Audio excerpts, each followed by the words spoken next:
Now the Super Spod is a dedicated range of spod and marker rods, and after some significant testing, Daiwa have found that a 5 pound test curve is the optimum for both spod and marker floats. So we'll talk about all the different details about this rod that you guys will need to know. Built on a high modulus blank, the rod comes in 3 different sizes. You've got a 10 foot, a 12 foot and a 13 foot. Now the 10 foot is going to be better suited for smaller waters, whereas the 13 foot is going to be more suited to casting out heavy spods at long range. Now all the rods in the range are built exactly the same, so I'm going to run through all the specs of them now.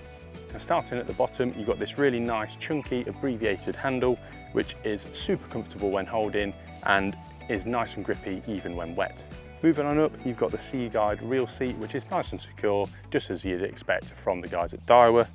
Now Daiwa have added 3 separate line markers. You've got a 6-inch, a 12-inch and then a 2 foot. So you know exactly how deep the water is when using your marker float.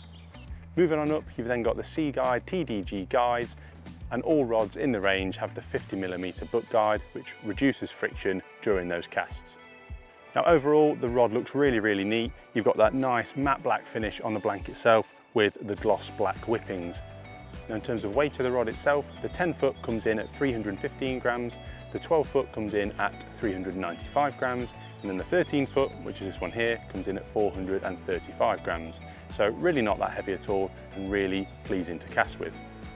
So the last thing to really mention is the price of these rods. Now they are really affordable. The 10 foot coming in at $84.99, the 12 foot coming in at $94.99, and then this one here coming in at £105. So if you are looking for a new spod and marker rod, then this is definitely worth checking out.